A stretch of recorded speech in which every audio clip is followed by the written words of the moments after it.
आज जाऊया. नाही रे, मला एकट्याला आत नाही जायचं. सगळे आले की मग आपण आत जाऊ. अरे सर वाट बघत असतील, चल ना. अरे म्हणून तर एकट्याला नाही जायचंय मला. आणि तसंही माझ्यावर तर थोडं जास्तच प्रेम आहे त्यांचं. नाही नाही मित्रा, सगळ्यांना येऊ दे, आपण एकत्रच जाऊया आतमध्ये. अरे सरांना मीही घाबरतो पण इतकं नाही. चल. मला कळत नाहीये की आपण यांच्या बरोबर काम का करतोय. Because he is a genius. ठीक आहे, थोडेसे खडूस आहेत असू दे, पण आपल्या कामात ते बेस्ट आहेत हे तुला सुद्धा माहिती आहे.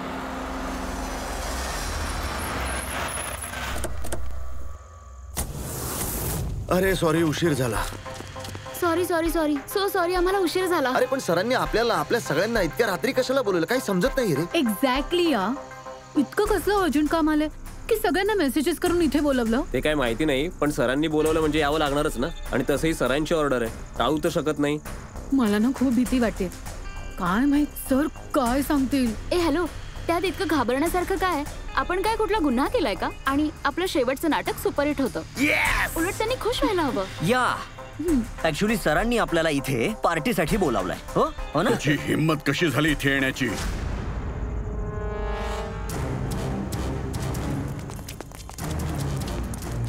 चल आत्ताच्या आत्ता निघ इथून. खूप झाला आता तुझं. आता मी तुला सोडणार नाही, कळलं का? आत्ता मी पोलिसांना बोलावतो. हे हे हे हे तू काय करतोयस? नाही सर, कुणावर ओरडतायत? I said stop it. अरे माय गॉड. चल चल चल चल चल सर.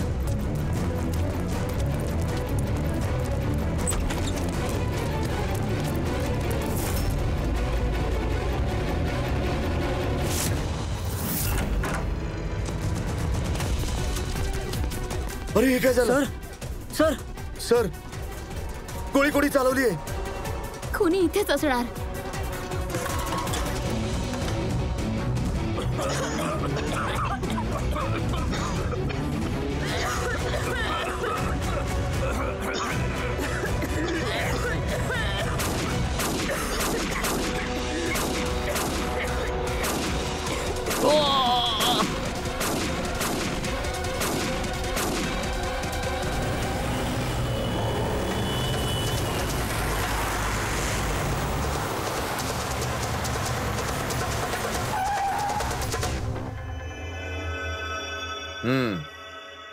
दोन गोळ्या लागल्यात बॉस, छातीत, पॉइंट ब्लँक. म्हणजे कोणी जास्त लांब नव्हता. आणि शेल्सही इथेच आहेत. इथे उभा असेल खुनी. हो, आणि त्यामुळेच ते 5 जण जे खाली उभे होते ते त्याला पाहू शकले नाही. पडदेही लावलेले होते. तुम्ही सगळे सुबोध कुमारांना कसं ओळखता? सुबोध सर आमच्या नाटकाचे दिग्दर्शक होते. आम्ही सगळे त्यांच्याबरोबर काम करायचो. मी त्यांचा असिस्टंट डायरेक्टर होतो. मी सुद्धा. मी सर लाइटिंग, लाईट्स वगैरे जे असतात ना त्यात. मी बॅकस्टेज आणि कॉस्ट्युम सांभाळायचे. आणि आलोक, ज्याच्या पायाला गोळी लागली तो आर्ट डिरेक्टर आहे. आय कॅन्ट बिलीव्ह की आलोकला गोळी लागली आहे. तो बरा होईल ना? हो हो, बरा होईल तो. डॉक्टर म्हणाले की गोळी पायातून आरपार गेली आहे, लवकर बरा होईल. जशी आलोकला गोळी लागली तसा एकदम गोंधळ उडाला. सगळे इकडे तिकडे पळू लागले. काही जण तर सुबोध आणि आलोकला ओलांडून पळाले. आणि तो गोंधळ उडवला याने, या स्मोक बॉम्बने. Smoke bomb. मग याच्या धुराचा फायदा घेत खुनी इथून निसटला. मला सांगा, तुमच्यापैकी कुणीही त्या खुनाला पळताना पाहिलं नाही? नाही, खरं तर आम्हाला काहीच समजत नव्हतं. इनफॅक्ट मी पळता पळता पहारच्या अंगावर पडले. तुम्ही सगळे त्यावेळी इथे काय करत होतात? तुमची रिहर्सल होती? नाही, माहित नाही. म्हणजे मला म्हणायचंय की सरांनीच आम्हाला मेसेज करून इकडे बोलवलं होतं. जरा फोन दाखवा ना. अरे काय झालं रे? उकडतंय. मी एसी ऑन करतो. हो प्लीज.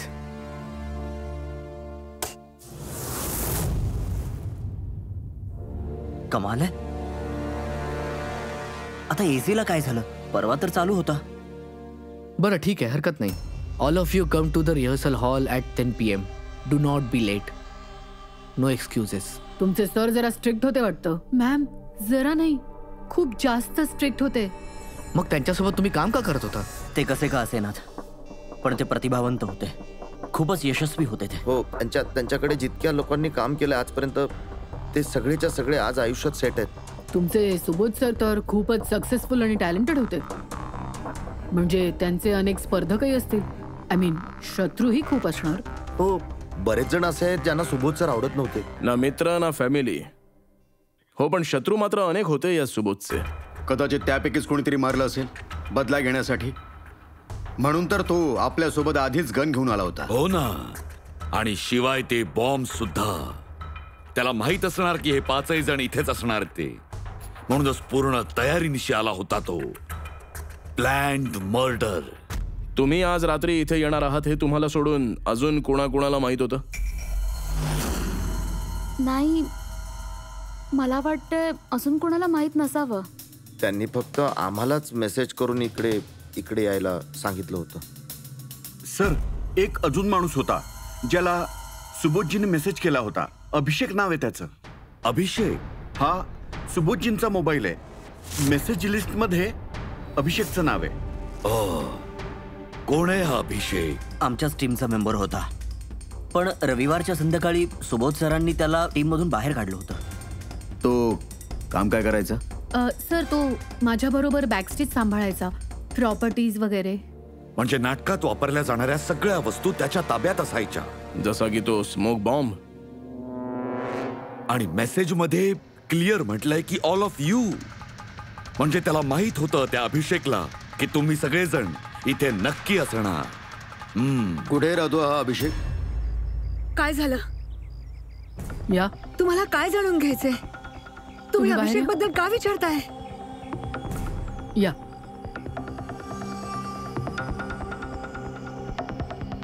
काय झालं सर?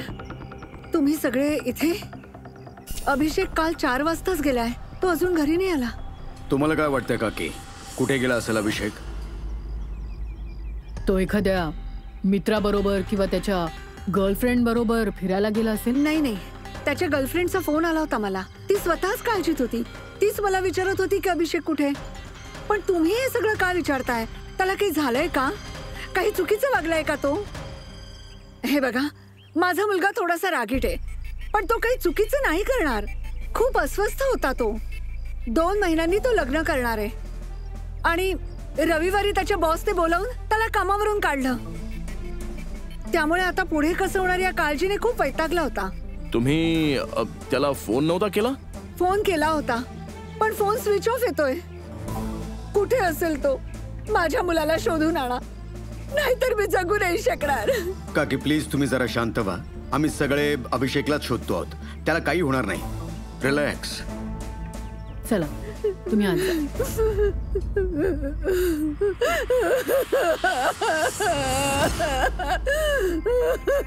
शांत व्हा. तुम्ही सांभाळा जरा स्वतःला. आम्ही तुमच्या मुलाला नक्की शोधू. प्लीज.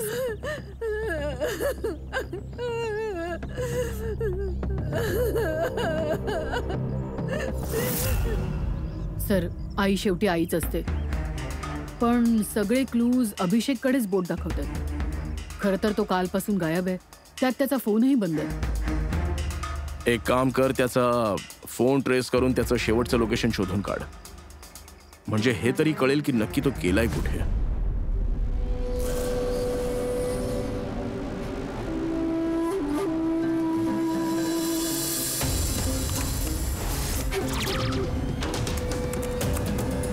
It's a match. ज्या गोळीने सुबोधजींचा मृत्यू झालाय आणि जी गोळी आलोकच्या पायाला लागलीय, त्या दोन्ही गोळ्या एकाच गनमधून निघाल्यात. म्हणजे सुबोधचा खुनी आणि आलोकच्या पायावर ज्याने गोळी झाडली तो एकच माणूस आहे. Yes sir. पण एक कन्फ्युजन आहे. कन्फ्युजन? आणि डॉक्टर साळुंखेंना? हो, पण कसलं? ते आलोकला जेव्हा गोळी लागली तेव्हा तो कुठे उभा होता? खुन्याच्या समोर उभा होता आणि दरवाजा त्याच्या मागे होता. याचा अर्थ आलोकला गोळी समोरून लागायला हवी होती. हो सर. अरे तू सरळ का सांगत नाहीयेस? काय झालंय? हा बघ, आलोकचा मेडिकल रिपोर्ट. यात स्पष्ट लिहिलंय पायाला गोळी मागच्या बाजूने लागली आणि ती पुढच्या बाजूने बाहेर पडली. म्हणजे खुनी आलोकच्या मागे उभा होता.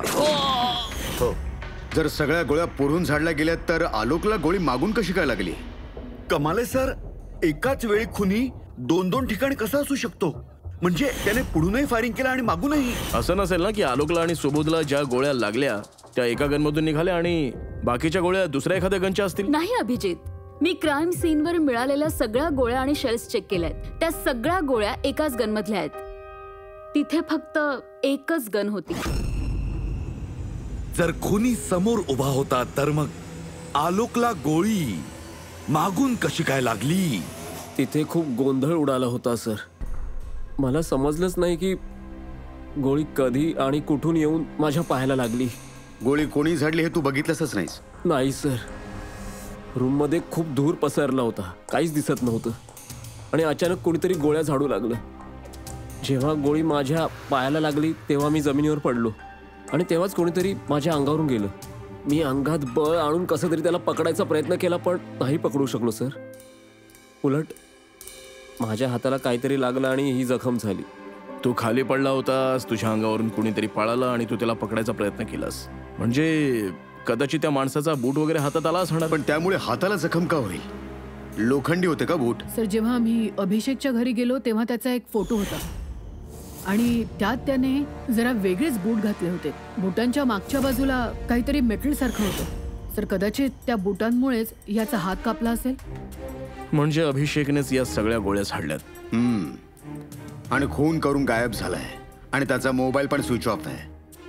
पण दया, अजून एक गोष्ट कळत नाहीये मला की अभिषेकने दोन्ही बाजूंनी गोळ्या कशा झाडल्या, पुढूनही आणि मागच्या बाजूनेही.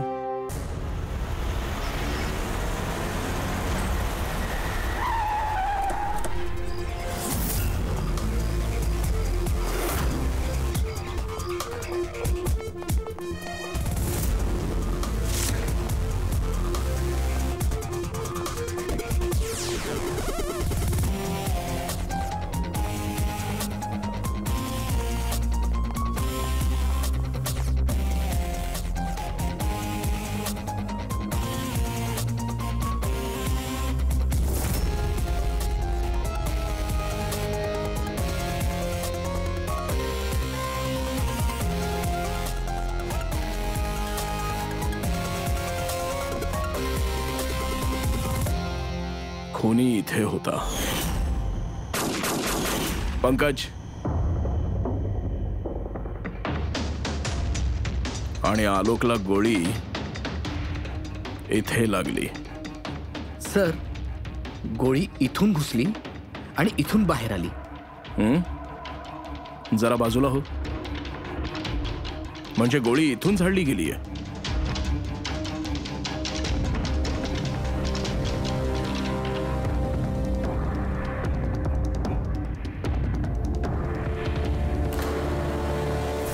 या लॅम्पवर डेंट आहे.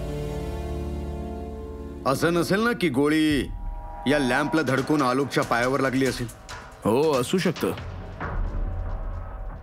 पण सर, लॅम्पवर गोळी या अँगलने लागली कशी? हो, ती मुलं सांगत होती ना की खुनी या बाजूला होता. येथून त्याने गोळी झाडली असेल तर खुनी इथे उभा होता आणि येथून गोळी सुटली. अभिजित, या डेंटची खूण वरून खालच्या दिशेने. हा अँगल बघून असं वाटतंय की गोळी वरून खाली लागली असावी. वरून खाली? म्हणजे खुनी सिलिंगवर बसला होता? सर, वरती गोळ्यांच्या खुणा आहेत.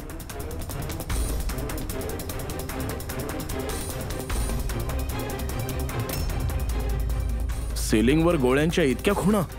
हो, पण तो सिलिंगवर गोळ्या का झाडत होता? कदाचित खुन्याला कुणाला मारायचं नव्हतं. तिथून तो सिलिंगवर गोळ्या झाडत होता, म्हणजे हवाई फायर, घाबरवण्यासाठी. आणि त्यातलीच एक गोळी सिलिंगला लागून मग या लॅम्पला लागली आणि इथून आलोकच्या पायामध्ये मागच्या बाजूला घुसली. Hello. Okay, great, thanks. Sir, अभिषेकचं लास्ट लोकेशन ट्रेस झालंय. त्याचा फोन स्विच ऑफ होण्याआधी तो कांदिवलीमध्ये होता, पिंक शूज बारमध्ये. या माणसाला पाहिलंय का? हो साहेब, हा माणूस काल आला होता इथे. म्हणजे अधूनमधून येत असतो इथे. हा माणूस एकटाच होता की कोणी होतं सोबत? एकटाच होता. साहेब, तुम्हाला सापडला ना की मला पण सांगा. का, काय झालं? अहो साहेब, काल हा बिलाचे पैसे न देताच पळून गेला. म्हणाला बाथरूमला जाऊन येतो आणि तिथून परत आलाच नाही, तिथूनच पळून गेला. मला माझ्या खिशातून पैसे भरावे लागले साहेब. अरे मग तू गेला नाहीस त्याच्या मागे त्याला पकडायला? मी गेलो होतो साहेब, पण तो तिथे दिसलाच नाही. बहुतेक तो मागच्या दरवाजाने गेला असणार, चोरासारखा लपून. पण असं कधी करत नाही तो साहेब. आणि किती वाजता निघाला तो इथून? साधारणपणे रात्री 8-8:15 मॅडम. भरपूर वेळ होता त्याच्याकडे रिहर्सल हॉलमध्ये जाऊन सुबोधजींना मारण्यासाठी. बाथरूम कुठे आहे तुमचं? तिकडे आहे साहेब.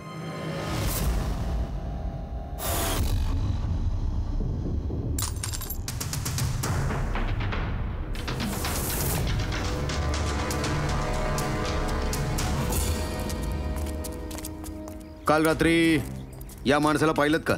अरे हा हलत डुलत बाहेर आला होता इथून.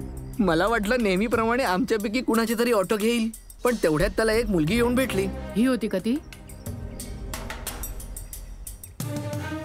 काल अमावस्याची रात्र होती म्हणून अंधारही खूप होता, म्हणून नीट बघू नाही शकलो. हो, पण मुलगी होती हे नक्की. ती आली आणि मग दोघे एकत्र गेले. कुठे, कुठल्या बाजूला गेले? या बाजूला. थँक्यू. थँक्यू.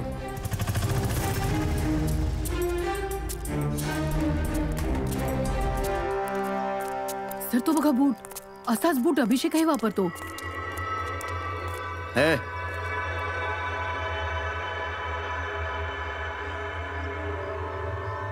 जिवंत आहे.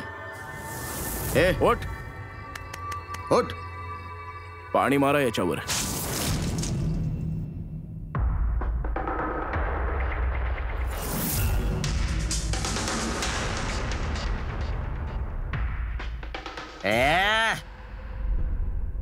कोण आहे रे तुम्ही? मला इथं का आणलंय? माझे बुट कुठे गेली? Shoes shoes. आम्ही कोण आहोत, तुला इथे का आणलंय, तुझे बूट कुठे आहेत ते सगळं नंतर. आधी मला सांग की तुझ्या शर्टावर सुबोधचं रक्त कसं काय? सुबोध सरांचं रक्त?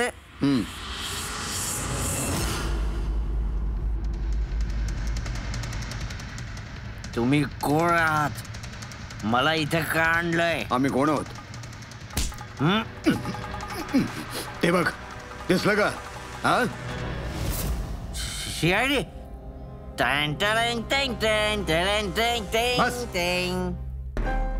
मी काही केलं नाही साहेब. चुप, तोंड बंद, बडबड नाही करायची. हा, अभिषेक, काल रात्री 10ला सुबोधचा खून झालाय. कोणीतरी गोळ्या घातल्या त्याला. तुमचे सगळे टीम मेंबर्स तिथे होते, फक्त तूच नव्हतास. कुठे गायब झाला होतास आणि का? आणि जेव्हा तू सापडलास तेव्हा तुझ्या शर्टावर सुबोधजींचं रक्त होतं. सर, हे तुम्ही लोक काय बोलताय सर? मी सुबोध सरांना नाही मारलं. सर ठीक आहे, पण तुला सुबोध सरांचा मेसेज आला होता ना, मग गेला का नाहीस? मला मेसेज आलाच नाही सर. खोटं बोलण्याआधी दुसऱ्यांदा विचार कर रे. तुझा फोन आम्ही चेक केलेला आहे, मेसेज पण आला होता आणि तो वाचला सुद्धा आहेस. सर, मला थोडी जास्त झाली होती सर. सर, मी खरंच बोलतोय. आणि प्यायल्यानंतर थोडं विसरतो सर, लक्षात नाही राहत. पण सुबोधला मारायला विसरला नाहीस तू. आणि विसरेल तरी कसा? हा सुबोधवर सूड उगवायचा होता ना. हा, नोकरीवरून काढला होता ना त्याने तुला. होय सर, राग आला होता मला. त्यांनी मला विनाकारण कामावरून काढून टाकलं. पण सुबोध सरांना मी नाही मारलं सर. बिलीव्ह मी सर, बिलीव्ह मी सर, खरं सांगतोय. आई शपथ. कसं बिलीव्ह करू? प्यायल्यानंतर सगळं विसरतोस ना तू. बार मधून बाहेर आल्यानंतर तुला जी मुलगी भेटली तिच्यासोबत बसूनच प्लॅन बनवला होतास ना सुबोधला मारायचा. अहो, कुठली मुलगी, कसला मेसेज? सर, मी खून नाही केलाय हो सर. ठीक आहे, मान्य केलं की तू सुबोधचा खून केला नाहीस. मग सुबोधच्या रक्ताचे डाग कुठून आले तुझ्या शर्टवर? हा सर, मला खरंच काही माहित नाही. नाटक करू नकोस. तुला काय वाटलं तू ड्रामा करशील आणि आम्ही त्यावर विश्वास ठेवू? खून करून स्मोक बॉम्ब टाकून हा त्या धुरातच गायब झाला. याच्या हातावर त्या स्मोक बॉम्बच्या केमिकलचे ट्रेसेस मिळालेत सर. कुणी हाच आहे? नाही पंकज, हे अजून नक्की नाही आहे की यानेच खून केलाय. पण एक गोष्ट नक्की आहे बॉस, सुबोधचा खून काल रात्री 10ला नाही झालेला. हे तू काय बोलतोय साळुंखे? मी असं सांगतोय बॉस की सुबोधचा खून काल रात्री 10 वाजता झालेला नसून परवा रात्री 10 वाजता झालेला आहे. 24 तास आधी? अहो सर, काही काय सांगताय? ते कोण, ते पार्थ, सीमा आणि तो आलोक, ते जे 5 जण होते, त्यांनी काल रात्री 10 वाजता सुबोधजींचा खून होताना स्वतःच्या डोळ्यांनी बघितलंय. आणि तुम्ही म्हणताय की यांचा खून परवा रात्री झालाय? हो, असं कसं होऊ शकतं सर? अरे कसं ते मला माहित नाही, पण झालंय असंच.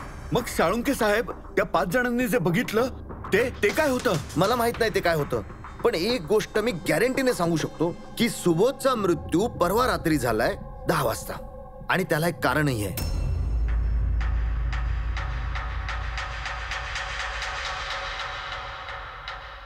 डॉक्टर तारिका, हे काय?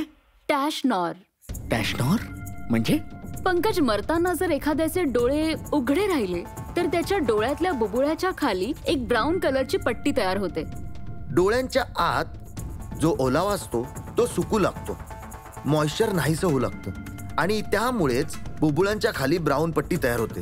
त्याला टॅशनॉर म्हणतात. आणि मृत्यूनंतर जितका जास्त वेळ डोळे उघडे राहतात तितका त्या पट्टीचा कलर डार्क होत जातो. अरे मुद्द्याचं काय ते बोल साळुंखे, याचा अर्थ काय?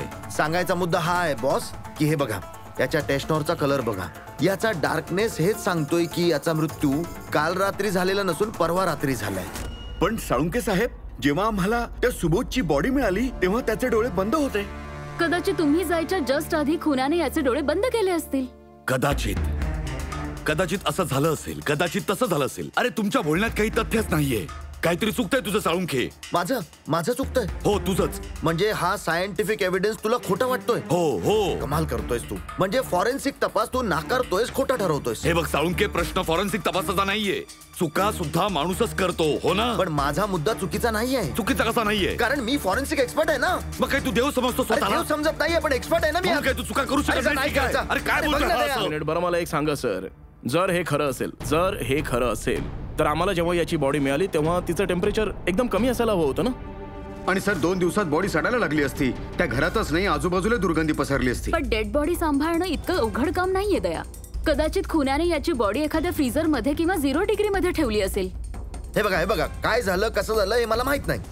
मला फक्त एक गोष्ट माहितीये जे मी वारंवार सांगतोय, ती म्हणजे याचा मृत्यू काल रात्री झालेला नसून परवा रात्री झालाय, रात्री 10 वाजता. पण काल रात्री 10 वाजता 5 जणांनी आपल्या डोळ्यांनी बघितलंय सुबोधचा खून होताना, समजलं? माझा त्या 5 जणांच्या डोळ्यांवर विश्वास नाहीये. माझा फक्त आणि फक्त याच्या डोळ्यांवर विश्वास आहे बॉस. आणि तुला माहितीये, प्रेत कधीही खोटं बोलत नाही. मग सर, त्या 5 जणांनी, त्या 5 आय विटनेसने जे बघितलं ते काय होतं? आता असं म्हणू नका सर की तो होलोग्राम होता किंवा 3D इल्युजन वगैरे वगैरे, असं म्हणू नका. बघा साहेब, 3D होतं, हॉलोग्राम होता, ते जे काही होतं, आय डोंट केअर. मला एवढं नक्की माहितीये की तो सुबोध नव्हताच, कारण सुबोध आधीच मेला होता. आता तो सुबोध सुद्धा नव्हता. हो, तो सुबोध नव्हताच. आणि मी हे दाव्यानिशी सांगू शकतो. आणि जर कोणी माझं म्हणणं चुकीचं सिद्ध केलं तर मी हे काम करणं सोडून देईन.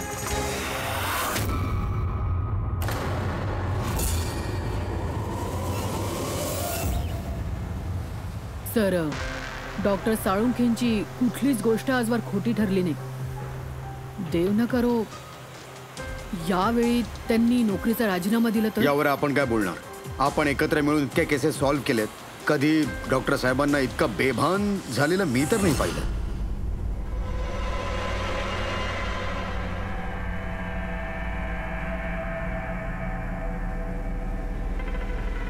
अरे बाबा, ते त्यांचं काम करतात आणि आपण आपलं काम करतोय. आता सुबोधच्या दृष्टीने आपला जो प्राईम सस्पेक्ट आहे तो आहे अभिषेक. आणि सर, ती मुलगी जी अभिषेकला त्या बार बाहेर भेटली. पूर्वी एक काम कर, त्या अभिषेकची कॉल लिस्ट चेक कर. बघ, फोन बंद करण्याआधी कोणाला फोन केला होता त्याने किंवा कोणाचा फोन आला होता. आणि फोन आला असेल तर तो नंबर ट्रेस करून आपण त्या मुलीपर्यंत पोहोचू शकतो. पण सर, जर साळुंखे सरांचं म्हणणं खरं ठरलं तर आपल्याला वेळ लागेल. आणि जर खोटी ठरली तर त्यांना. सर, पण मला कळत नाही की ही गोष्ट ते प्रूव्ह कसे करणार. आता मी असं ऐकलं की ढिगभर आरसे आणि लाईट्स मागवल्या होत्या साळुंखे सरांनी. डॉक्टर तारिका सांगत होत्या. का? कशासाठी? आय एम शुअर हे तर त्यांच्याशिवाय कोणीच सांगू शकत नाही. डॉक्टर तारिकाही नाही.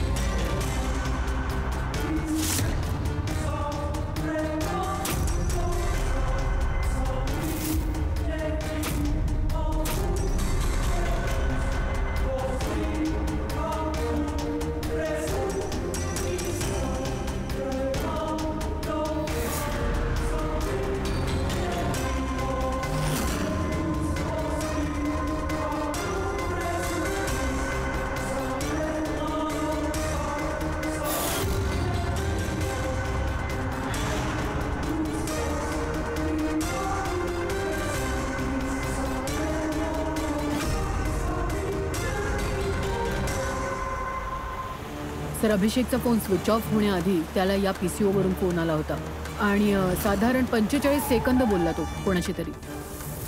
काल रात्री 8:15ला कुणीतरी इथून फोन केला होता. तुम्हाला आठवतंय का कुणी केला होता? काल रात्री 8 वाजता हो, एक मुलगी आली होती. मुलगी? ही बघा, ही होती का ही मुलगी? तिचा चेहरा तर नाही बघितला मी. दुकानात जरा त्यावेळेस गर्दी होती आणि मी सुद्धा कामात मग्न होतो. पण हो, तिचं बोलणं ऐकलं मी. काय बोलत का होती ती? म्हणत होती की मी खूप त्रासात आहे, मला मदत करा. हे ऐकून मला जरा विचित्रच वाटलं. का? तिला बघून असं अजिबातच वाटलं नाही की ती खूप त्रासात आहे. उलट ती खूप आनंदात दिसत होती आणि हो, नंबर डायल करताना गाणंही गुणगुणत होती. असं? अजून काही सांगू शकता तिच्याबद्दल? सर, ती तर अगदी मजेत दिसत होती. तो दारूचा फ्लास्क असतो ना, त्यात काहीतरी घालून शेक करत होती ती. याचा अर्थ तिने या सगळ्या गोष्टी प्लॅन केलेल्या होत्या आणि ते ड्रिंक स्वतःसाठी नव्हतंच, अभिषेकसाठी होतं. म्हणजे तिने फोन करून खोटं बोलून अभिषेकला इकडे बोलावलं आणि ते ड्रिंक त्याला पाजलं, ज्यात तो अंमली पदार्थ किंवा औषध जे काही घातलं होतं ते. आणि सर, बहुतेक अभिषेक त्या मुलीला ओळखत असावा, म्हणून तर त्याने तिने आणलेलं ड्रिंक पिऊन टाकलं आणि ते पिऊन तो बेशुद्ध झाला. मग त्याने अभिषेकच्या शर्टावर सुबोधचं रक्त लावलं. त्यामुळेच अभिषेकला काही आठवत नाहीये, कारण तो तर नशेत बुडाला होता. म्हणजे डॉक्टर साळुंके खरं सांगत होते, अभिषेकला फसवलं जात आहे. कोणीतरी भलताच आहे. काय साळुंके, काय झालंय तुला? हा, ही काय काम करायची पद्धत झाली का? स्वतःच्या अवस्था बघ जरा. डॉक्टर साहेब, डॉक्टर तारिका म्हणाल्या की तुम्ही घोटभर पाणी पण प्यालेले नाही आहात. साळुंके साहेब, जर का तुम्ही असंच काम करत राहिलात ना, तर तुम्ही आजारी पडाल. मग नाहीतर काय, लहान पोरांसारखा वागतोय. कुठल्या तरी भूताने झपाटला याला. नाही, भूताने झपाटलं नाहीये. भूत माझ्या मानगुटीवर बसलाय बॉस. माझं डोकं फुटणार आहे आता. इतक्या जवळ पोहोचलोय सत्याच्या, पण बस मला माहितीये हा केवळ एक आभास आहे. हे निव्वळ एक इल्युजन आहे. पण खुन्याने ते कसं केलं ते मला क्रॅक करता येत नाहीये. आणि जोवर मी ते क्रॅक करत नाही तोवर मी शांत बसणार नाही. बस प्लीज प्लीज. अरे साळुंके, माझं ऐक तरी. साळुंके,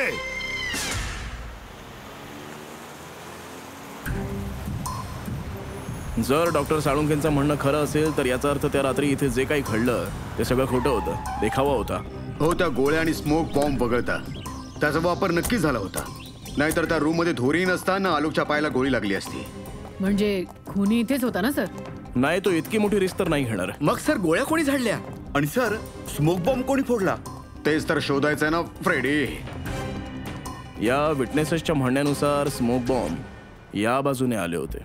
म्हणजे खुनी इथे उभा होता? खुनी नाही, ज्याने ते बॉम्ब फेकले ती वस्तू तिथे होती. वस्तू. आणि गोळ्या या बाजूने झाडल्या गेल्या. आपण आतापर्यंत असं समजत होतो की खुनी कदाचित इथे उभा राहून गोळ्या झाडत होता, लपून. सर, तुम्ही तर म्हणालात की खुनी इथे नव्हताच. खुनी इथे नव्हता, पण त्याने इथे एखादी ऑटोमॅटिक वस्तू किंवा असं एखादं मशीन ठेवलं असावं जे फायर करू शकेल. एक काम कर, जरा तिथे स्प्रे करून बघ ना, कुठे गन पावडरचे ट्रेसेस मिळतात का बघ. फ्रेडी, तू या सोफ्यावर आराम कर. हा, अरे नीट चेक कर रे बाबा सोफा. ठीक आहे?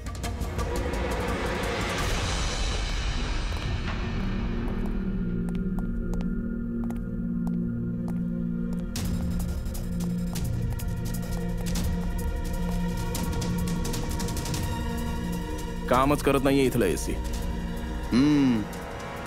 त्या दिवशी पंकजी रडत होता, खूप गरम होत आहे म्हणून. मी एसी ऑन करतो. एसीला काय झालं? परवा तर चालू होता. पण ते आय विटनेसेस सांगत होते की 2 दिवस आधी हा एसी व्यवस्थित काम करत होता, म्हणून अचानक कसा काय खराब झाला?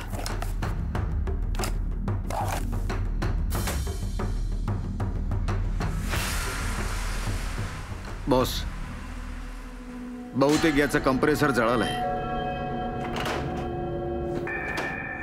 कंप्रेसर तर जळणारच ना, कारण कोणीतरी हा खूप जास्त वेळ खूप कमी टेम्परेचरवर सुरू ठेवला असणार. हो, म्हणजे बॉडीला सडण्यापासून रोखता येईल. म्हणूनच जेव्हा बॉडी मिळाली तेव्हा तिचं टेम्परेचर अगदी नॉर्मल होतं. म्हणजे लोकांना वाटावा की खून नुकताच झालाय. सर,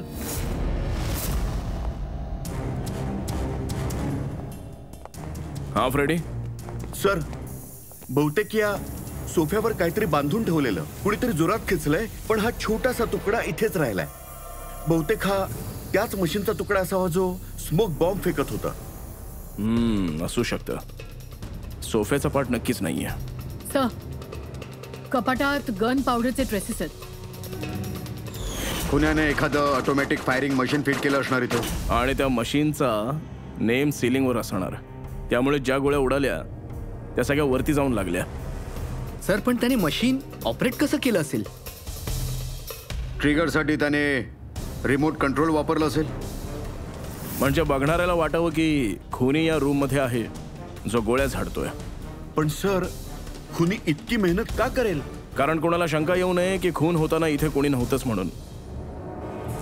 पण एक गोष्ट मात्र नक्की आहे, खुनी त्या 5 जणांपैकीच कुणीतरी आहे. कारण असे हे 5च जण आहेत ज्यांच्यावर संशय घेणं लॉजिकली मूर्खपणाचं ठरेल. कारण फायरिंग तर समोरून झालं होतं, right? Sir, I am sure नक्की ही कोणतरी मुलगी आहे. तीच मुलगी जिने फोन करून अभिषेकला बारच्या बाहेर बोलवलं. सर, मुली तर केवळ 2च आहेत. एक सीमा, दुसरी विनिशा. दोघींपैकी एकीच काम असणार आहे. कोणी असो, खूप जबरदस्त प्लॅन केलंय त्याने. आधी सुबोचा खून केला, मग त्याची बॉडी तिकडे त्या दुसऱ्या रूम मध्ये एअर कंडिशन मध्ये ठेवली आणि इथे या रूम मध्ये मशीन बिशीन बसवून नाटकाचा प्लॉट तयार केला. आणि या सगळ्यात तिने अभिषेकला अडकवलं. त्याच्या शर्टावर सुबोधजींचं रक्त लावलं. त्याच्यानंतर AC असलेल्या रूम मधून प्रेत या रूम मध्ये आणून ठेवलं, ज्यामुळे त्याच्या बॉडीचं टेम्परेचर नॉर्मलवर आलं. आणि मग सुबोधजींच्या फोनवरून सगळ्यांना मेसेज पाठवले. आणि मग वाट बघितली तमाशा सुरू होण्याची. सर, आम्ही सगळ्यांचे मोबाईल लोकेशन चेक केलेत. दिवसभरात त्यांच्यापैकी कुणी तिथे आलं नव्हतं. सगळे वेगवेगळ्या ठिकाणी होते. किलर खूपच स्मार्ट आहे. पूर्वी जिने इतकं मोठं प्लॅनिंग केलंय तिच्या दृष्टीने एखादं लोकेशन फेक करणं काही अवघड गोष्ट नाहीये. ओके सर, ठीक आहे, सगळं मान्य करतो.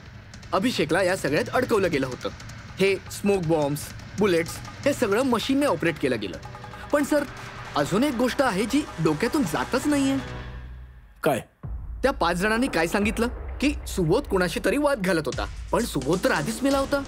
मग त्या 5 जणांनी बघितलं तरी काय? पंकज, मी सांगतो काय बघितलं ते. साळुंके साहेब, तुमचं भूत उतरलं. हा, मी ठीक आहे. कुणाचं होतं ते? अरे जरा गप्प बस ना तू. एक काम कर, सगळ्यात आधी त्या 5 विटनेसना इथे बोलून घे पटकन. अहो पण सर सांगा तरी. टाइम वेस्ट करायचा नाहीये, आपल्याकडे वेळच नाहीये. आपल्याला भरपूर कामं करायची आहेत. बोलवा त्या 5 जणांना, क्विक क्विक बोलवा. अरे काय झालंय, साळुंके साहेब घोड्यावरच बसलेत. लॉटरी लागलीये. सर, हे सगळं चाललंय काय? आणि आम्हाला तुम्ही इकडे का बोलावलंय? तुम्हा सगळ्यांना मी एक महत्वाचा प्रश्न विचारणार आहे म्हणून बोलवलंय. काय? तुम्ही हे खात्रीने सांगू शकता की तुम्ही सगळ्यांनी सुबोधचा खून होताना पाहिलंय? हो सर, आणि हे आम्ही तुम्हाला आधी सांगितलं होतं. अरे सॉरी मित्रा, माय मिस्टेक. चला, हा प्रश्न मी अजून सोपा करून विचारतो की तुम्ही सगळ्यांनी सुबोधचाच खून होताना पाहिलंय? हो सर, आम्ही सगळे तिथेच होतो. आम्ही सुबोध सरांनाच पाहिलं होतं. सर, यू मीन ते सुबोध सर नसून कोणीतरी दुसरंच होतं, त्यांचा ड्युप्लिकेट और समथिंग? नो वे. असं कसं होईल? आमची सुबोध सरांना ओळखण्यात चूक झाली. एक्झॅक्टली सर, आम्ही इतकेही मूर्ख नाही आहोत. अरे पण मी कुठे म्हटलं की तुम्ही सगळे मूर्ख आहात?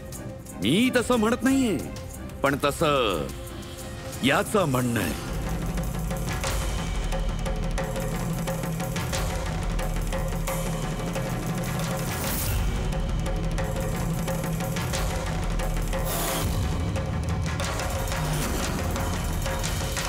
हे सगळं काय?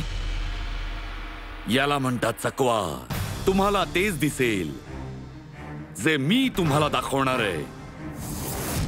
अगदी असाच चकवा त्या रात्री सुबोधचा जेव्हा खून झाला तेव्हा तुमच्या डोळ्यांना लागला होता. तुम्ही सगळे पेपर घोस्टच्या जाळ्यात अडकला. Paper ghost? पेपर घोस्ट ते काय असतं? पण हे सगळं कोणी केलंय? तुमच्यापैकीच कुणा एकाने.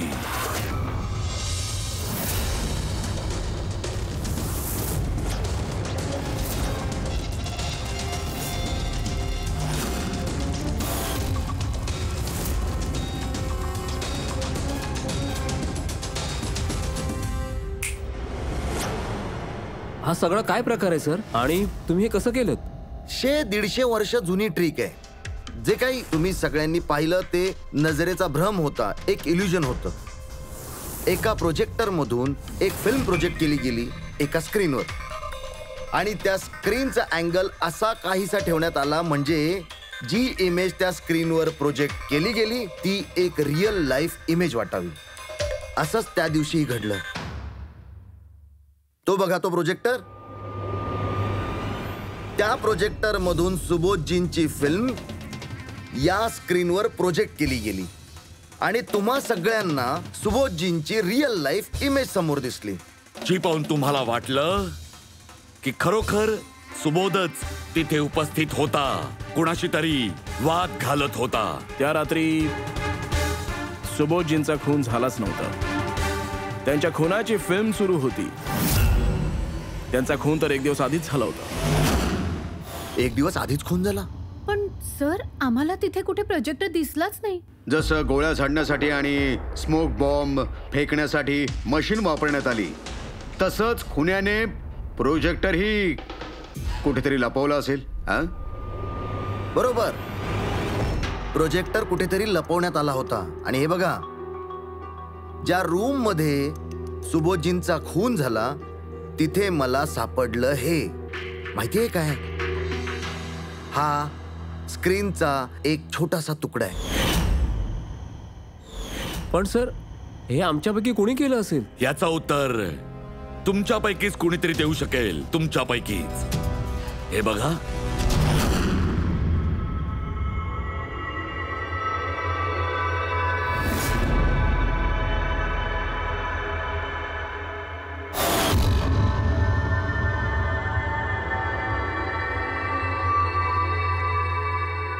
सर या सगळ्यांच्या तोंडाचा रंग उडालाय. हो पूर्वी फक्त 2 लोक सोडून, आलोक आणि विनिशा. अरे तुम्ही तर धाडसे निघालात सर. हे दोघे घाबरलेच नाहीत. काही काय बोलताय तुम्ही? आणि आम्ही असलं काम का करू? मला कळतच नाही सगळं काय चाललंय. तुझ्यापेक्षा जास्त कोणाला कळणार, कारण तू तर आर्ट डायरेक्टर आहेस.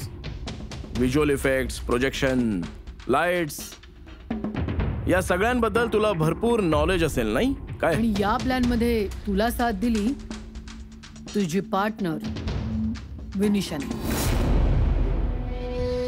नाही, काय फालतूगिरी आहे. आम्ही दोघांनी असं काही केलेलं नाही. तुम्ही आम्हाला मुद्दाम अडकवताय. हो, आणि नॉलेज असलं म्हणून काय झालं? लगेच आम्ही खुनी झालो? हे बारी आहे. काहीतरी फालतू नाटक लावलंय नुसतं. मला उशीर होतोय. तुम्हाला यांची बडबड ऐकायची असेल तर ऐका. मी चाललोय. चला रस्ता द्या. आधी तुला पण देतो, पण रस्ता नाही. सुबोध सरांना एक नवीन प्रोजेक्ट मिळाला होता अमेरिकेत. मी खूप खुश झालो होतो, कारण आम्हाला पहिल्यांदाच एखाद्या इंटरनॅशनल प्रोजेक्टवर काम करायची संधी मिळाली होती. पण मला सोबत घेऊन जाणं दूरच. उलट सुबोध सरांनी माझी चेष्टा केली. म्हणाले की मी एक फालतू आर्ट डिरेक्टर आहे. इंटरनॅशनल प्रोजेक्टवर काम करायची लायकी नाहीये. लो बजेट थर्ड क्लास प्रोजेक्टवर काम करायच्या लायकीच आहे मी. आम्ही त्या प्रोजेक्टमध्ये असावं अशी त्यांची इच्छा नव्हती. त्यांचा वेडेपणा सहन केला, त्यांचं तिरसट वागणं सहन केलं, पण बदल्यात त्यांनी माझा अपमान केला. मग मी सुद्धा ठरवून टाकलं की त्यांना दाखवायचं की मी काय करू शकतो ते. म्हणून विनिशाला सोबत घेऊन सुबोधला मारण्याचा प्लॅन बनवलास. हे सुबोधजींचं रेकॉर्डिंग कसं हाती लागलं तुमच्या? ते रेकॉर्डिंग ऍक्च्युली आम्हीच केलं होतं. काही दिवसांपूर्वी मी सुबोध सरांना रिक्वेस्ट केली की मला एक सीन रिहर्स करून दाखवा. सरांनी ऍक्टिंग केली आणि याने ते रेकॉर्ड केलं. आणि खून कधी केला? 2 दिवसांपूर्वी मी त्यांना माझ्या घरी बोलावलं होतं ड्रिंकसाठी. मी माझं ड्रिंक त्यांच्या शर्टावर सांडलं आणि त्यांना दुसरा शर्ट दिला घालायला. अगदी तसाच शर्ट ज्या शर्टवर तू त्यांचं रेकॉर्डिंग केलं होतं. आणि त्यानंतर त्यांचा खून केलास. आणि पूर्ण तमाशा संपल्यानंतर तू रूम मध्ये जाऊन सगळ्या मशीन काढून टाकल्यास. आणि त्या बिचाऱ्या अभिषेकला अडकवलं.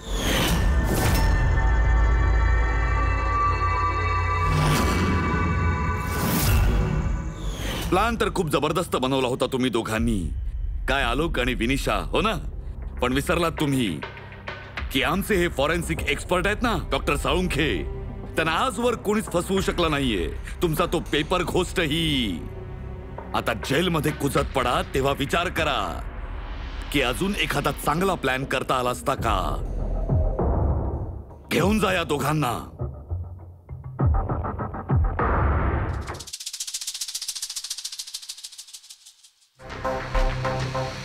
हा बॉस, म्हटलं होतं ना मी, एक तर सिद्ध करीन नाहीतर नोकरी सोडेन, हो ना? अरे वाटलं होतं की यावेळी तरी सुटका होईल याच्यापासून. Thank you very much Salunkhe. Thank you. अरे राजीनामा देऊ नकोस, पुढच्या वेळी बघूया. काही म्हणा, नाद करायचा नाही याचा.